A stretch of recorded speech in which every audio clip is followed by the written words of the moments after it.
Right. Good afternoon, everyone, and welcome to this special webinar about building a sustainable supply chain, which is to celebrate or mark the publication of my second DoShort. People aren't familiar with the whole DoShort concept. The idea is, instead of publishing big chunky books you have to wade your way through for a few nuggets, they've published a couple of dozen of short, hard-hitting books in order to give you a 90-minute high-impact read to introduce you to the subjects, and you can pick and choose which titles you need. This is my second one. My first one, Symbiosis, was about employee engagement, was published last year. I'm very excited about it. I go on to this picture, which may look like I'm standing on a beach. This is the story with which I start the book. And it's not a beach, it's actually the biggest waste tip I've ever seen. It's at least 5 kilometers across, maybe 6 in places. It's 100 meters high, and there's actually 378 million tons of gold mine waste beneath my feet. It's the Pan tailings dam outside Johannesburg. And the reason why it's so huge is there used to be lots of little, still are to some extent, lots of little tailings dams all the way around Johannesburg. So in the late 70s, a company got a contract to sluice them down, treat the waste, and move them out to a remote location which would be better engineered. There'd be fewer environmental problems, etc. Now, they weren't getting paid to do that by councils or governments or anybody. They were doing it on the gold that they were extracting when we were reprocessing it. Now, for every 5 tons of this stuff that they processed, they were getting 1 gram of gold. So if any of you have a gold ring on your finger, gold wedding band, it probably weighs about 10 grams. So 50 tons of this stuff will have to be shifted in order to make your ring. Sluiced down, pumped, processed, pumped, squirted out onto this huge ring. 50 tons. That's about the weight of 35 family cars. And to me, this illustrates 2 points. One, that the dirty industries are the sort of extraction level of the economy, what we call primary industries, and they're very dirty compared to the others. And secondly, that they're furthest from the big brands and the consumer, because I'm sure a lot of you have got a gold wedding ring. I reckon few of you have heard of Pan tailings dam. If I'm wrong, let me know in the chat box. And this is sort of the big challenge about making supply chains sustainable. First of all, the big problems are furthest away from you, and secondly, it's sort of an obscure route that materials quite often take from where they're sourced through to where they're actually turned into finalized product. And it's not just gold, of course. If we look to cradle to gate emissions, carbon emissions here, for 4 major organizations, you will see that the carbon footprint from their, what we call Scope 1 and Scope 2 emissions, so fossil fuels used on site, escaping CFCs from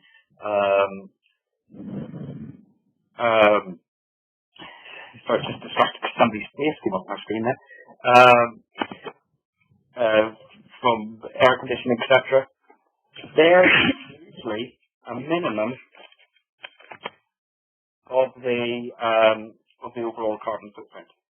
So for the NHS, the UK's National Health Service, it's about 40% is inside the organisation, or due to electricity used inside the organisation, 60% is in the supply chain. For Canon, who tend to manufacture their own products, it's about 33% internal. 60%, 6% external. For Unilever, who have a bigger supply chain, it's only 10% internal, 9% external. And for Apple, who do no manufacturing themselves, it's only 7% of the footprint of getting one of their products from materials extraction out to the gate, out to the Apple store or wherever it's being sold. Only 7% within the purview of Apple. The rest is distributed across the world. So it's a very, very big problem. So we're going to look at that today, obviously. After this introduction, we're going to look at the business case for doing so in more detail. Then we're going to look at the big picture of what we're trying to achieve. Then the claims we have to play on. Basic techniques, intermediate techniques, advanced techniques before coming to some conclusions. Now, as I said just before we started, so we're getting a few noises off. I don't know quite why that would be happening. Please mute your facilities. So I've got one there that hasn't been muted. Let's see if there's more. But please stay on mute. Please do not unmute your microphones, or else we'll just get lots of noise all at once. As I said at the start, if you have any questions about anything I'm saying as we go through, please put them in the chat box in your bottom right. I will try and answer them, but I'll answer them. I'll read them out in statements. You won't put anything to any company secrets in there as we go along. But otherwise, we've got this Q&A stage at the end. So the business case. First of all, legislation. Every company's pressed by legislation of some sort, and it always gets tighter. There are very, very few cases of a government introducing legislation and then watering it down or removing it later. It does happen, but generally legislation gets tighter. The interesting thing about a lot of legislation is it's got quite long tentacles. It goes international. I've taken an example here of the restriction of hazardous substances, which is an EU piece of legislation, to prevent certain materials being included in electronic products. But that piece of legislation has a global impact, because if you're producing an electronic product in the US or Southeast Asia or in China, if you want to sell into the EU, which is a massive market, you must comply with that legislation. And there are many other examples. The Dodd-Frank Act on conflict minerals in the States.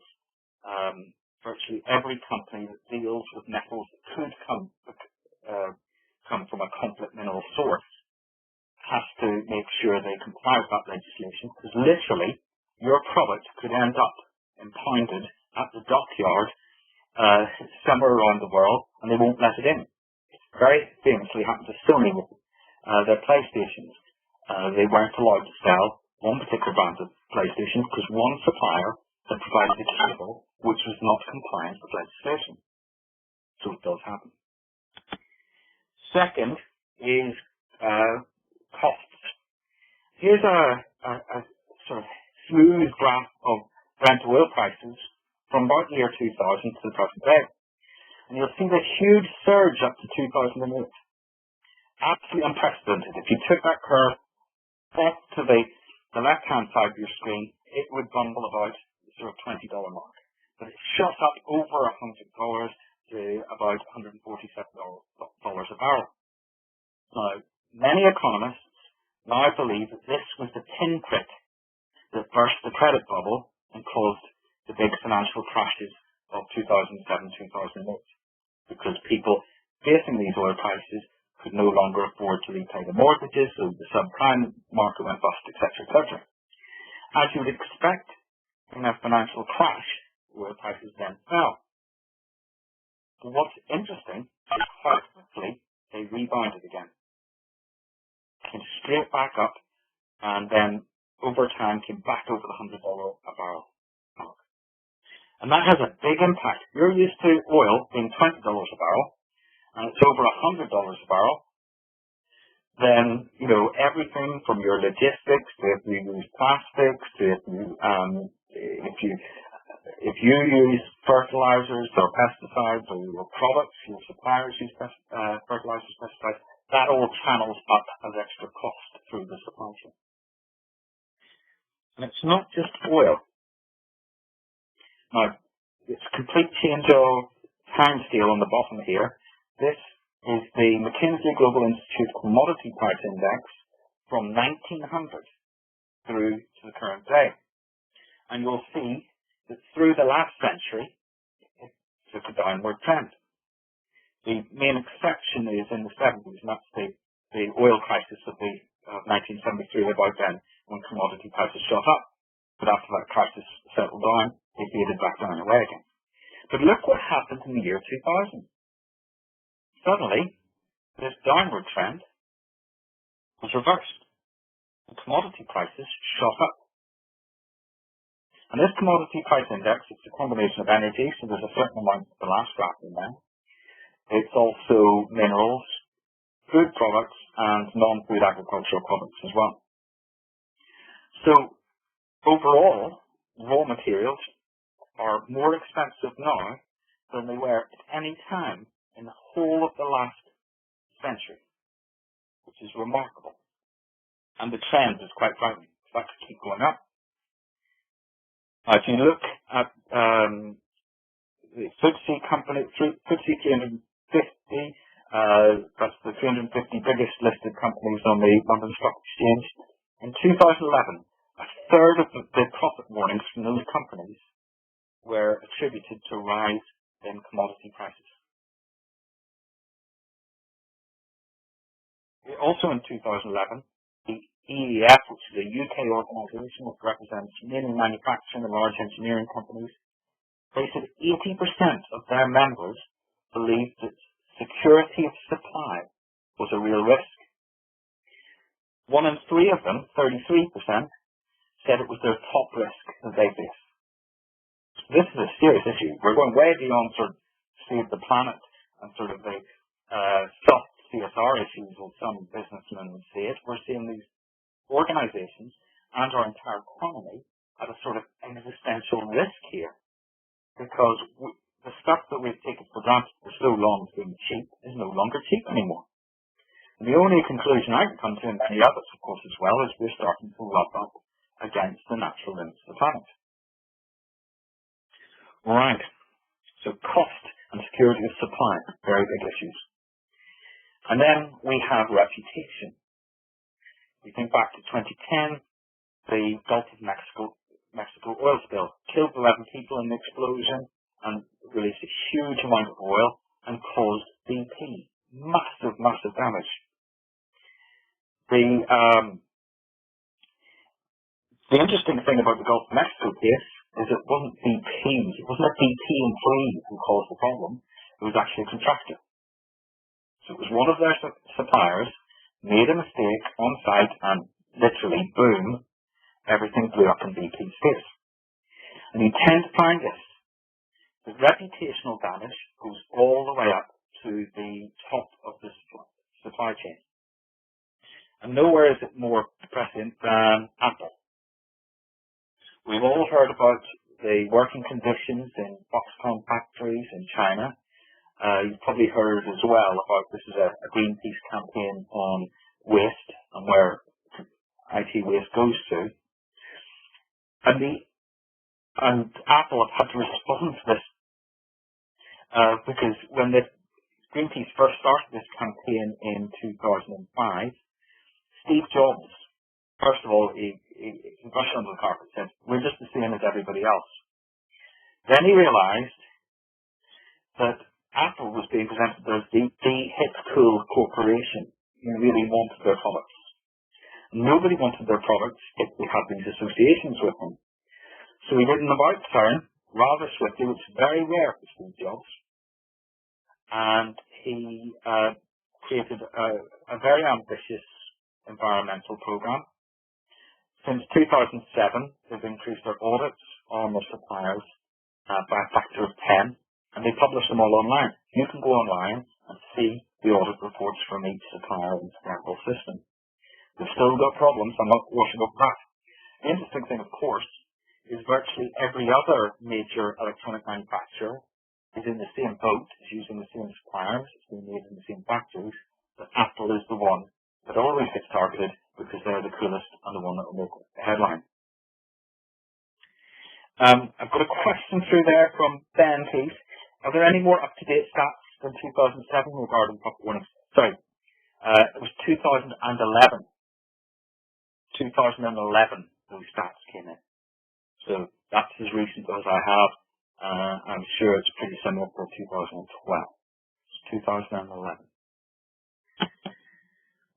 Okay, so just summing up that business case, there's a huge number of drivers. There's legislation, costs, security of supply, stakeholders, whether they're pressure groups, your own employees, the general public, local communities.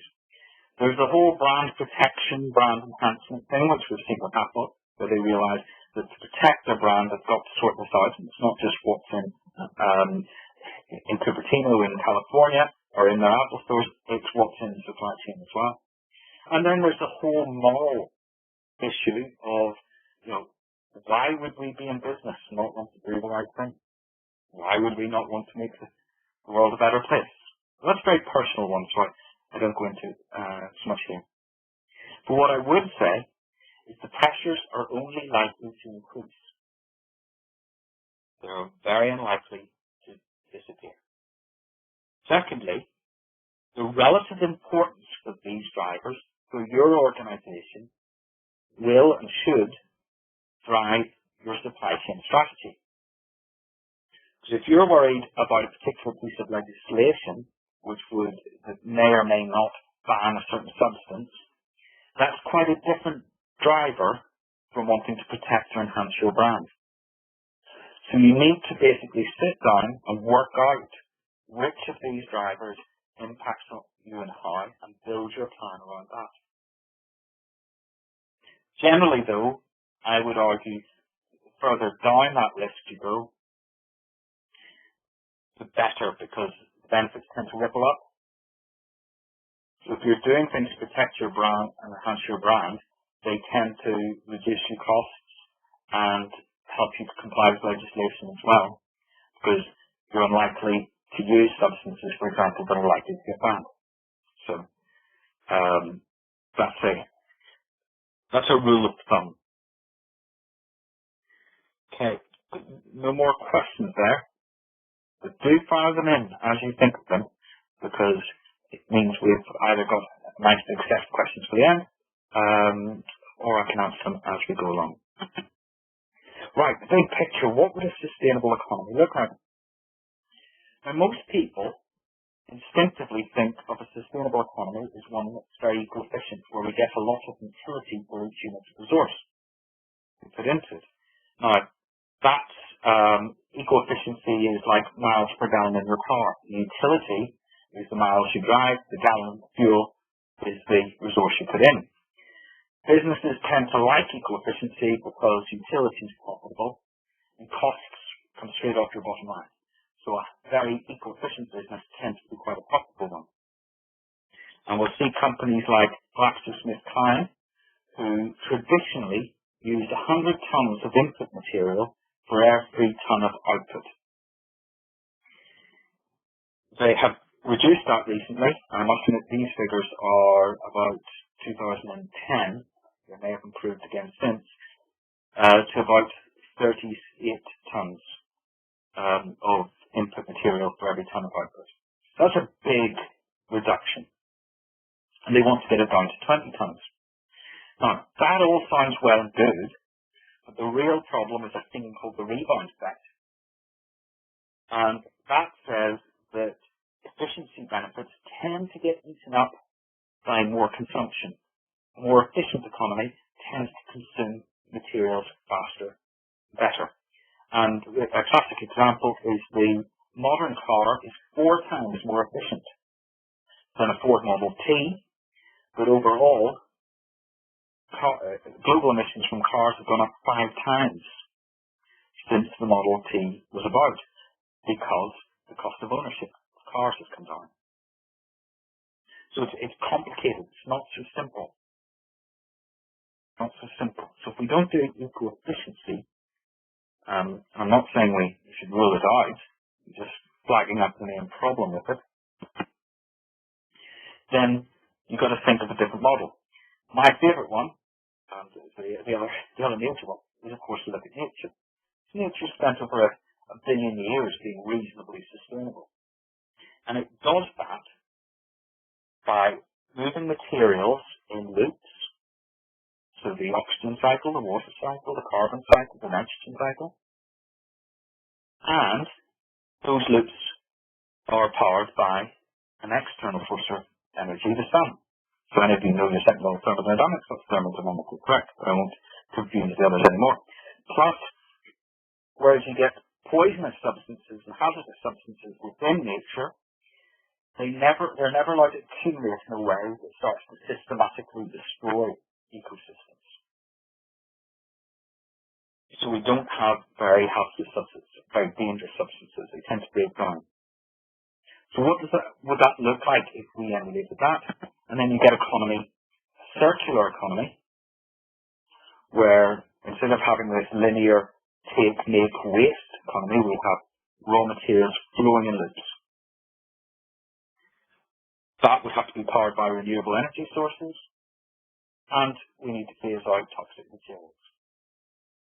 Now this, my favourite little acronym, snappy, memorable mnemonic, or whatever you want to call it for this, is solar cyclic steel, which was coined by a guy called Edwin Bechtevsky, who probably doesn't get enough credit. Other people have other versions of that, but solar cyclic steel by one.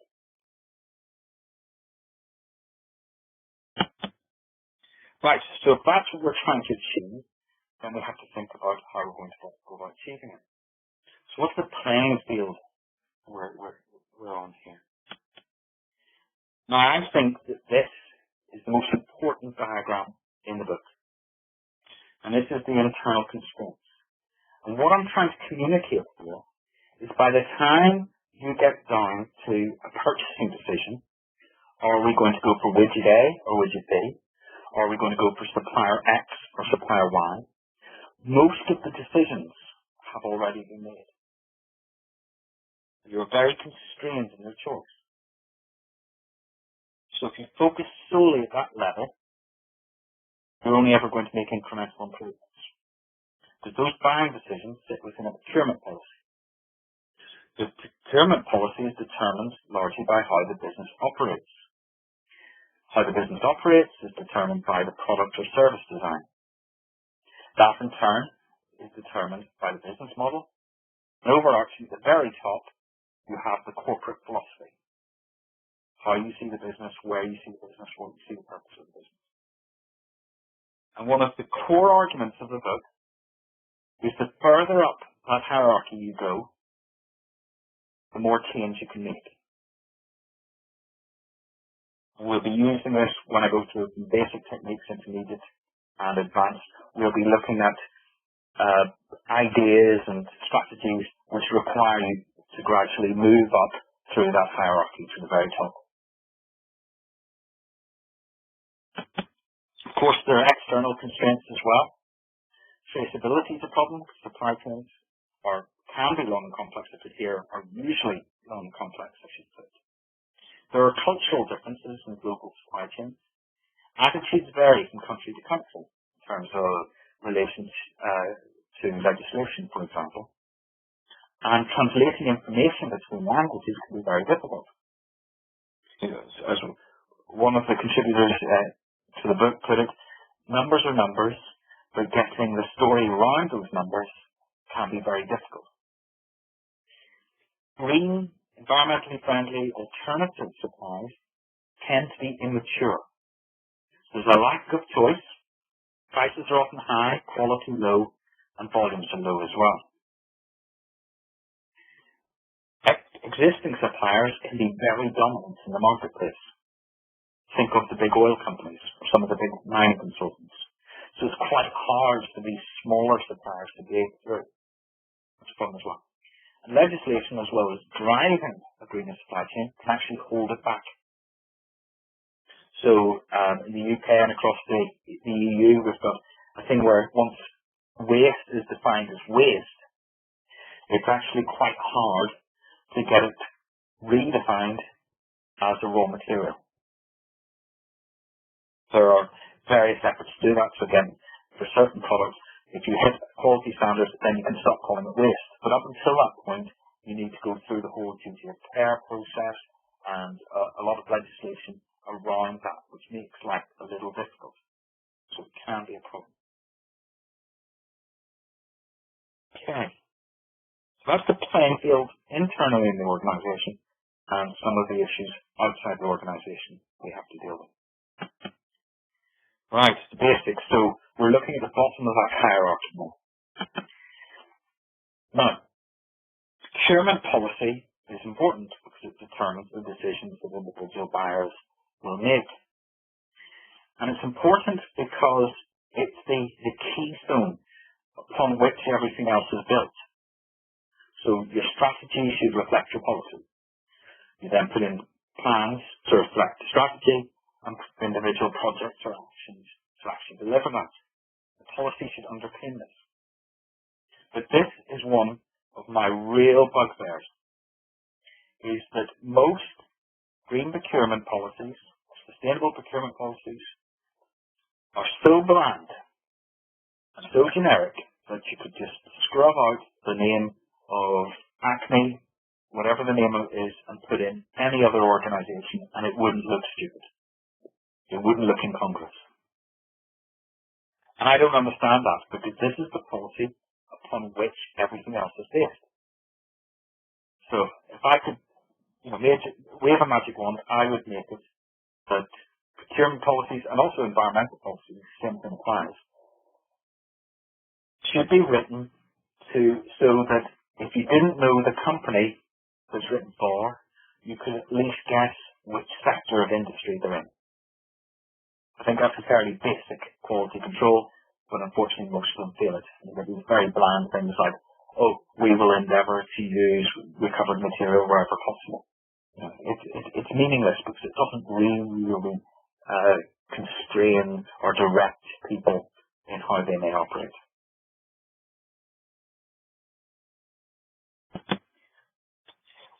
Something you can do at the sort of policy decision level is require products and services you buy to meet certain eco-labels. This is nice because you don't have to evaluate products. You just say if our paper's got a Forestry Stewardship Commission Council badge on it, then it's good enough for us. So nice and simple, but it really is sort of lowest common denominator stuff. You're only cutting out the really bad products because what tends to happen with these labels is industry lobbies until they're watered down to a stage where it's not that difficult to meet them. Some may argue with that, but I've spoken to people who've actually actively involved in lobbying to dilute eco-labels or standards so that they can be met without too much hassle. But it does cut out that very bottom level of material, and it's a third-party standard, so you don't need to do all the evaluation. Because the difficult bit is when you get into trying to rank suppliers. There's the inevitable environmental questionnaire, quite often followed up by an audit. Now this takes a huge amount of effort, and something I always hear from environmental managers is I spend so much time responding to customer questionnaires that I don't actually have any time to go out and improve things. And really, ideally, you would rather your suppliers were out solving these problems rather than telling you what the problems are. But you have to do it. You have to have the information. You have to know what's going on. Now, in the book, I feature FedEx as one of a number of ventures that was set up to try and tackle this problem. FedEx was set up by a group of UK retailers who said, look, rather than us all asking suppliers for the the same information in different formats. If we set up a not-for-profit third-party organisation, which will determine the format that everybody will use, they gather the data, then the supplier can choose which buyer to release that data to.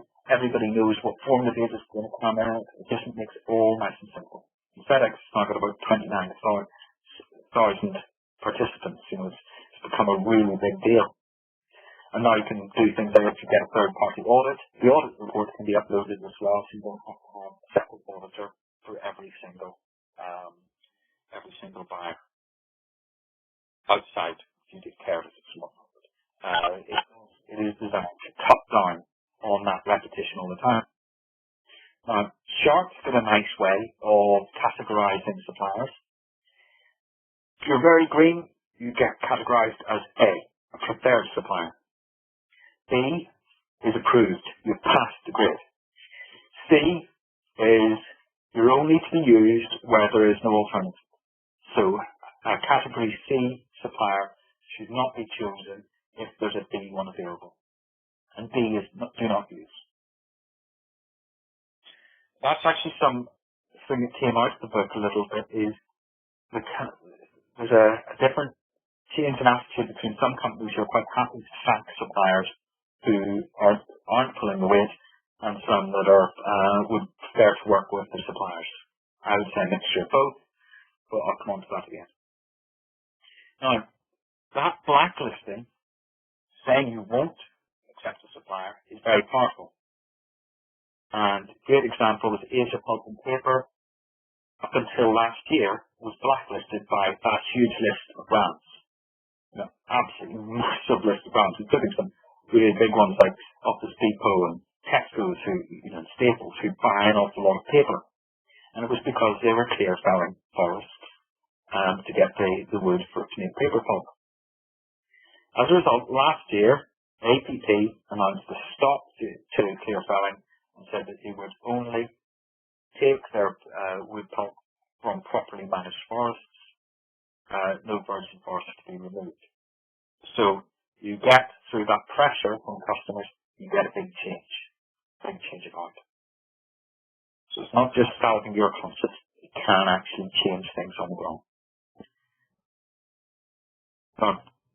I hinted at it when I started this slide. I'll say it again. This, I put it in as a basic technique. I mean that without meaning that it's either easy or trivial. It's difficult and it's very, very important to do. You must know who your suppliers are and how they operate if you're going to do this at all. But for some, talking about paper pulp, for some products, as we've seen with APP, some materials, it's more critical than just looking at individual suppliers. And you need to actually trace that material from source till it arrives at your factory gate. Examples I can think of would be wood pulp for paper and other, hardwoods, tropical hardwoods, etc. Palm oil, big one at the minute. Is that palm oil coming from a sustainable plantation, or has somebody been clearing the forest in order to grow it? And then you get into all sorts of complexities about indirect land use, but that's outside the scope of this webinar. It's a webinar itself. And conflict minerals that we mentioned before. And the reason why I've got toilet paper here is because a couple of years ago I had a meeting with the environmental manager of a contract tissue paper manufacturer. Unfortunately, he's left now, and I couldn't get somebody to sign off, so I could use this as a proper example and tell you who they are. But he said something which has resonated with me ever since. He said, if you gave me the little code that's printed on the back of every one of our toilet papers that go out, no matter what brand, has a little code on it. If you give me that code, I type it into this computer, and I will tell you the acre of forest that pulp came from. Because they had the traceability all the way through. And they were actually selling that as part of the service to their customers. Because if you're a big brand, one of the big supermarkets or one of the independent brands like Andrex or whoever, and you're worried about where your paper's coming from, what's better than having a supplier who will have all that done for you? And I thought that was a very interesting sort of element of competitive advantage that they've gone for. It also shows how traceable that system was, so they could trace it all right. Now, of course, none of these systems are ever perfect, but having the system is always better than not having the system.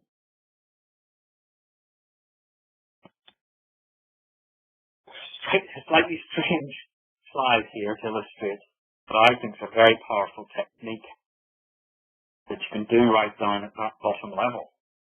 And that's to create an arms race amongst your suppliers.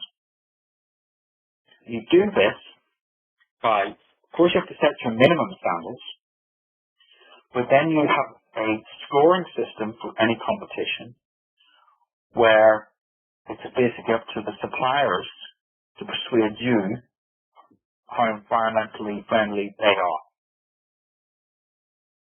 Public sector does this particularly well. For example, because the public sector procurement tends to have a set scoring system. So they'll say 25% will go on price, 25% will go on capacity, 10% will go on, on your, whether you've got, how well you look after your staff, something like that. And traditionally, about 10% goes on environmental issues. This has crept up recently to 15%. A lot of public sector organisations, it's now 15%. So almost 1 in 6 points in the competition go for green apple. So it's not something you'd ignore. Some of the Scottish quangos, it's 30%. Almost a third of the credit goes is for environmental performance. And one of my favourite examples is a company called EAE Limited, based up in Edinburgh, small logistics firm. And they win contracts for really tight competitions. And the feedback is typically everybody else put in their environmental policy and talked about, their recycling system. You put in a photo of your wind turbine. So he's basically up the ante. Now there's pressure then on his competitors to try and outdo him in that. So now he's gone and bought electric vehicles for local deliveries. And it just goes on. You end up with this arms race of suppliers trying to outdo each other. You don't have to tell them what to do. You just say, go on and impress me. I think it's a very powerful technique, and I think the private sector should do it a lot as well. Right, I've got a question here from Stephen. Of course, the issue is respecting the planet, but how many companies can tell you what conditions the products we are buying are manufactured? I'm talking about traceability of the working conditions of employees overseas, for example, China, Africa, India.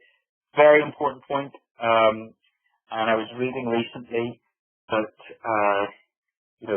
Apple are doing these audits, but it's still very difficult because you get suppliers doing things like having 2 sets of books. So they have 1 set of books for the auditors coming in, showing how long people have been working and all the rest of it, and the real set of books is somewhere underneath. And there are issues about things like people paying money to move from Nepal to, say, Malaysia to work in factories, and if their contract then ends, and it's virtually indentured labour. Very, very difficult, very complicated. The best thing to do is to keep shining a light down through those processes. Visit the factories yourself so you can see what's going on. And if people are transgressing by a large degree, blacklist them. Because if companies find they're risking everything by trying to cut corners and treat people badly, they'll soon learn that nobody will work for them. So it'll be the sort of social equivalent of the APP blacklisting. But good question. Right. Let's progress. Intermediate techniques. So those things were all done at the procurement level, where we would traditionally do green procurement.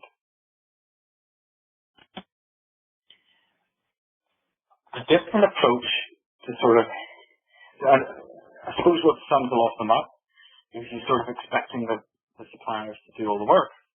But it can be quite interesting when you actually talk to your suppliers, let's say your engineers or your operations managers or whoever, talk to suppliers and see if you can find win-win solutions. This is a classic example. It's getting a bit long in the tooth now, but I love it. It's so simple. The Carbon Trust, the UK's Carbon Trust, went into Walker's Crisps to do a carbon footprint. And they went down into the top-level suppliers. And they found the potato suppliers were hydrating the potatoes while in storage, waiting to be shipped to Walker's. So they were spraying water over them, maintaining sort of a humid atmosphere. And that takes, obviously, a big water burden and an energy burden as well. And when they investigated why that was happening, they found that Walkers were buying potatoes on wet weight.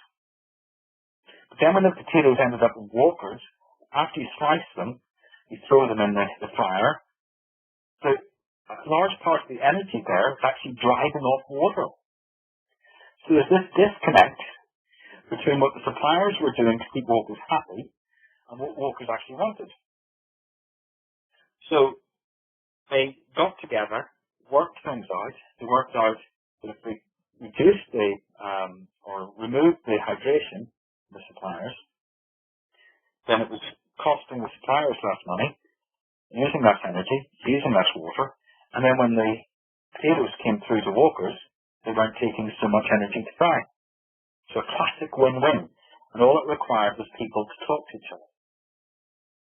But as I said before, you can't do that at procurement level. You have to go a sort of level above and have people who understand the process coming and getting involved with it. Now, this is my favorite one, another one of my sort of holiday photographs. This time I'm in Denmark, a place called Kalundborg. And the interesting thing about Kalundborg is it's a small town, virtually in the middle of nowhere, with a large amount of heavy industry. And the industry was sort of it was bribed to go there by the Danish government in the 70s because there was an unemployment problem. The reason why there was an industry there normally is because resources such as fresh water were at a premium. So what the companies worked out is the only way they could function was if they started what fresh water supplies there were in the process which needed the water to be cleanest and let it almost literally trickle down to the other levels until it went to the level which was least fussy about the use of water, and then it would go to be reprocessed and cleaned up and all the rest. Over time, that sort of water connection expanded so that an awful lot of solid waste and energy and heat and some other gas and etc. would all be used by another part of the jigsaw.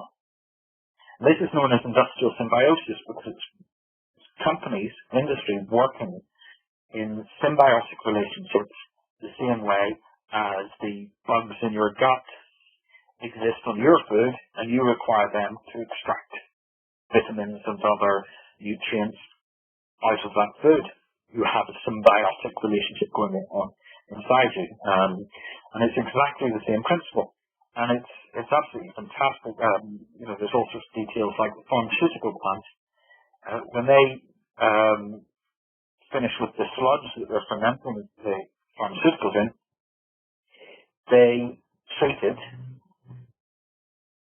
make sure it meets a quality standard, bag it up, and give it to the local farmers. They actually give it away, but they treat it like a product. Because if anything happened that they couldn't give it away and had to pay for disposal, that plant would go bust. So there's economic sustainability mixed in with the environmental sustainability.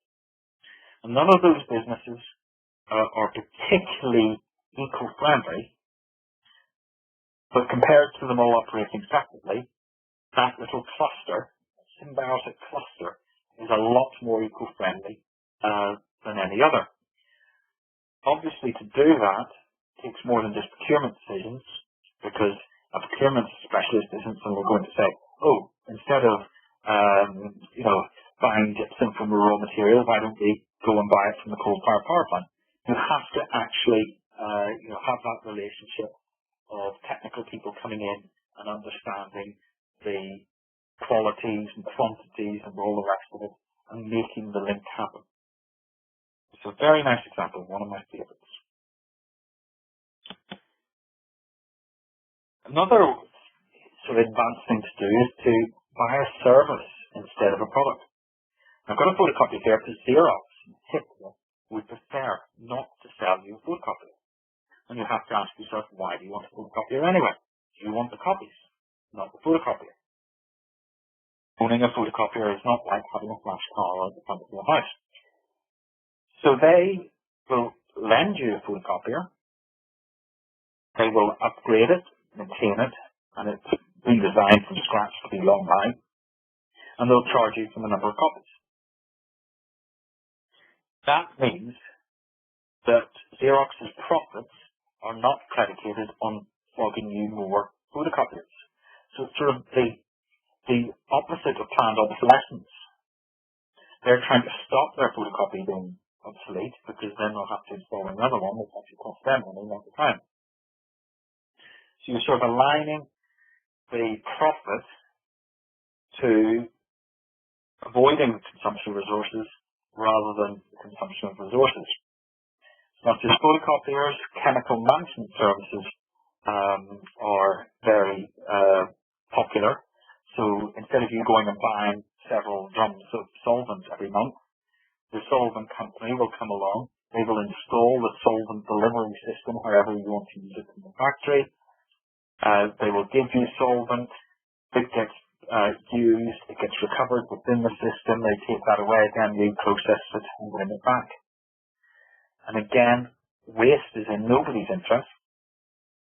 It's because you're just looking for the service that solvent or that photocopier provides.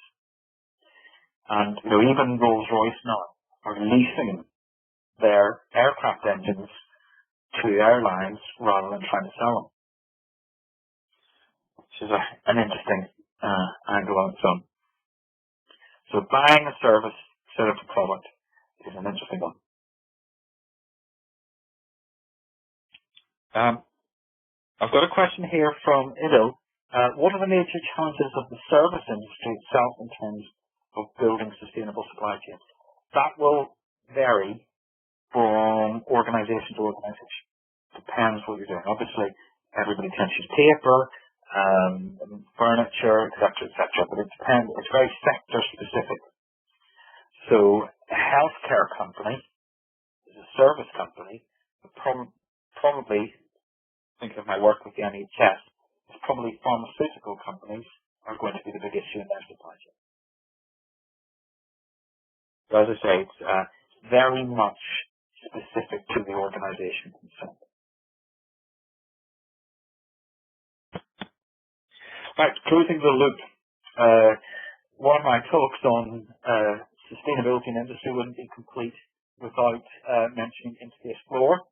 This is the late great Ray Anderson, probably the greatest ever green industrialist. And if you're standing on floor tiles, carpet tiles, anywhere in the world, there's probably a 1 in 4 chance they were produced by individuals. Now they have this Mission Zero program where they want to have a zero impact on the earth. And that's really made them think. And they looked at all sorts of different sources for more sustainable floor tiles. The traditional supply is fossil fuels, etc.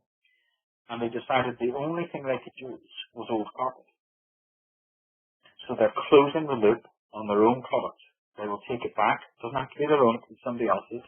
So if you're going to get new floor tiles installed, they will, for a small charge, take your old carpet or floor tiles away and reprocess that into the next generation, next batch. Again, decisions like that cannot be made at a simple procurement level. Power of design. The drawing board is one of the most popular, powerful places to change anything in the supply chain, because the designer chooses the materials, chooses the components, etc., etc. So you need to get your designers involved in this process. Right, very quickly we're going on to the top level advanced techniques. These won't apply to everybody because they're very sector specific, and I'm just going to flick through them just to illustrate some of the whys and wherefores. First one is deciding not to do stuff. B&Q, which is the UK's biggest home improvement company, Europe's second biggest, about 6-7 years ago decided they weren't going to stop patio heaters. And that was a massive impact. You know, I got interviewed on the radio and all sorts of things about it, because it made a lot of news. They decided patio heaters weren't part of their product range, so they just stopped supplying it. Interface floor as well cut off certain products that were making them money, but they required a brominated fire retardant, and that wasn't part of their plans, so they just quit.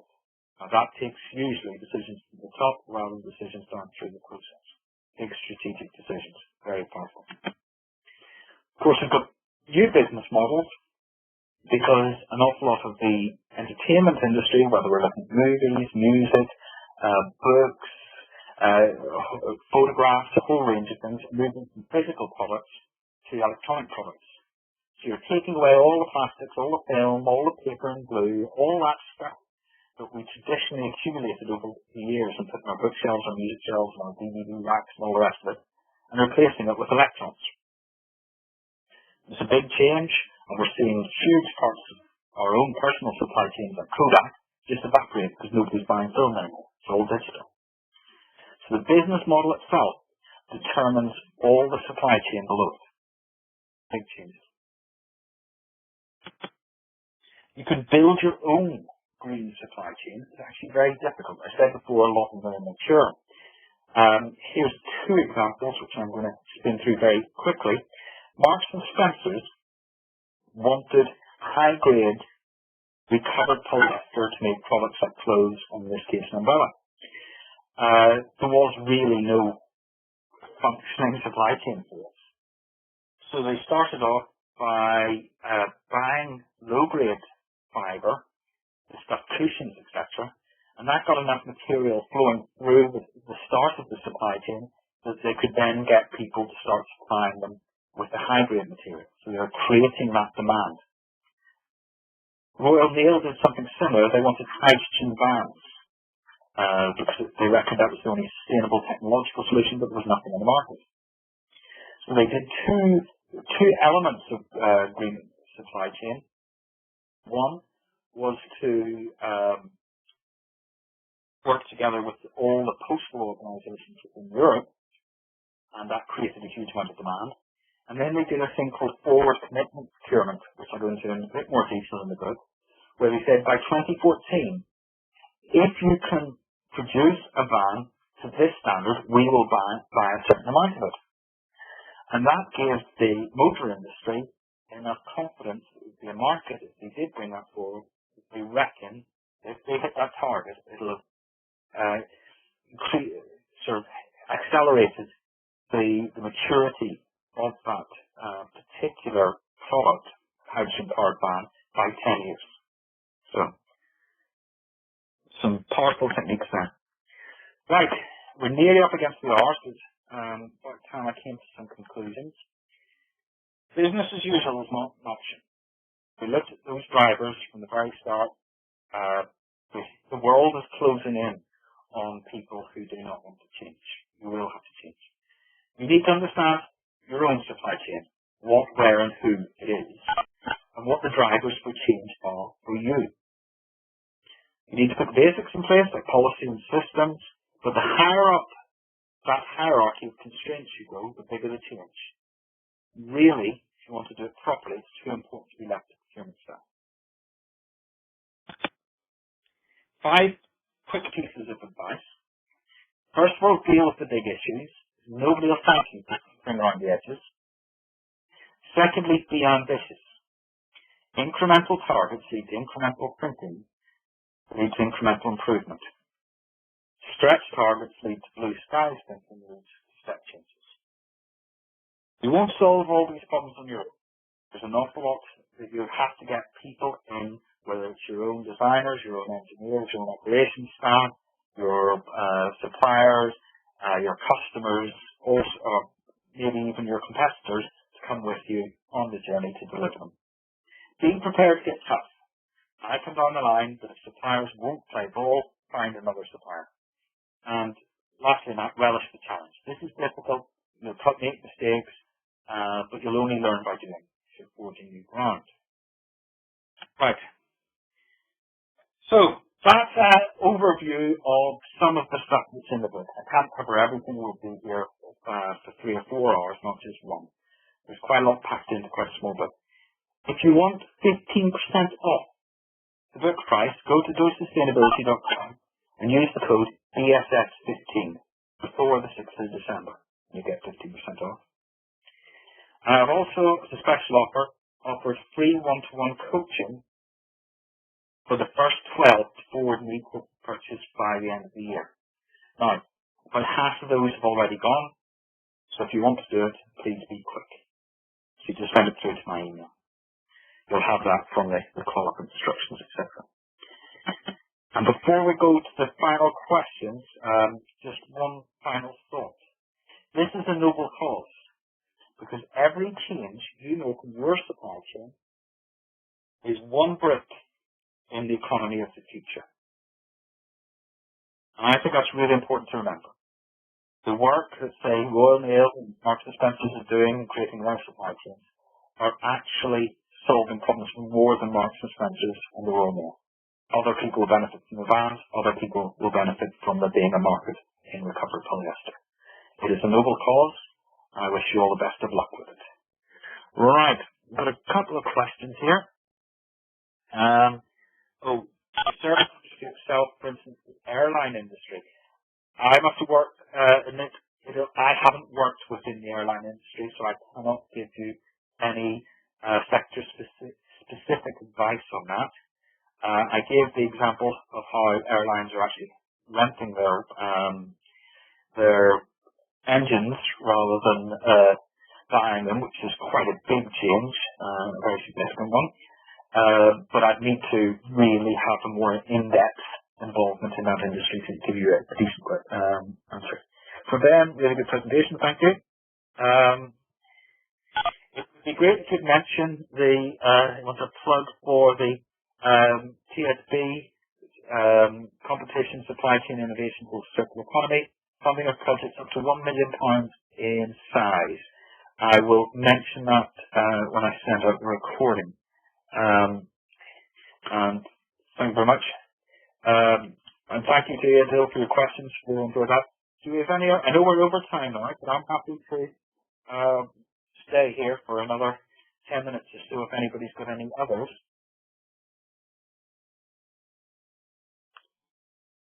Thank you, Gail, for the kind words. Thank you, Gail, for your kind words. And to Ben.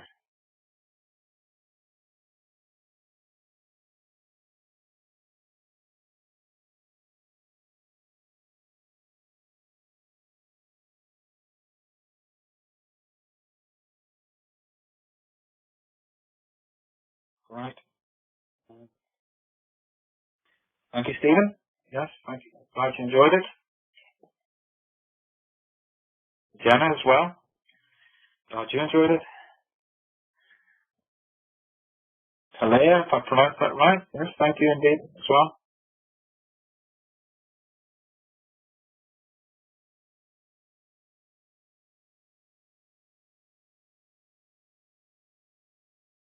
You would like to hear more about food issues.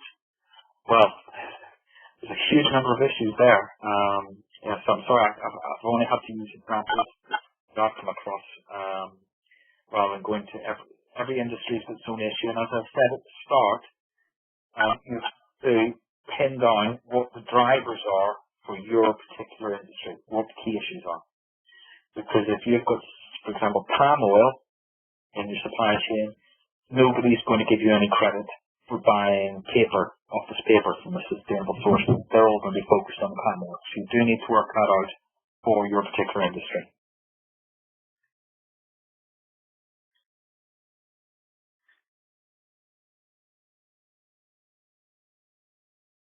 I think I've got two different messages from Gail.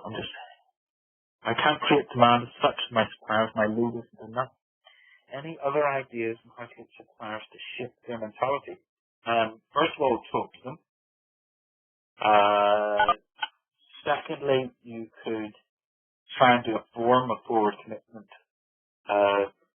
procurement where you say, in 2 years' time, we would like this. Can you deliver it? Rather than saying, we need this now. And it stakes out a claim. But it depends on how much buying power you have, which is a big factor of all this as well. Minzang, would we have access to a quote session? Yes. I will send that out. If it becomes available this afternoon, I will send it out to everyone. If not, it'll be tomorrow morning. But it'll probably be today. They will not allow us to use biofuel. Interesting. Again, if you speak to them and try and develop ideas, or put feelers out to see what other suppliers are out there, see if anybody would use biodiesel, because somebody might think, oh, if we switch to biodiesel, then we get a new contract. And you make it clear you'll only change the contract if they make that switch.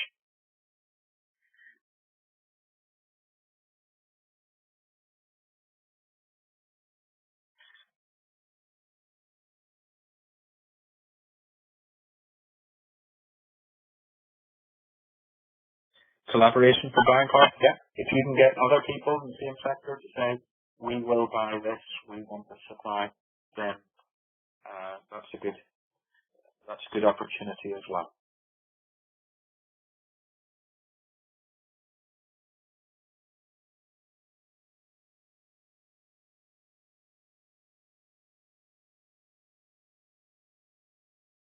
Almost gone hoarse now.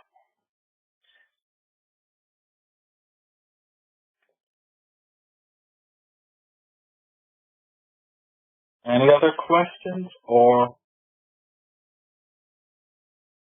shall we call it a day? I should say, Gail, of course, if you want the one-to-one coaching, you'll get a whole hour to discuss these issues of my time. But you have to forward me the book receipt.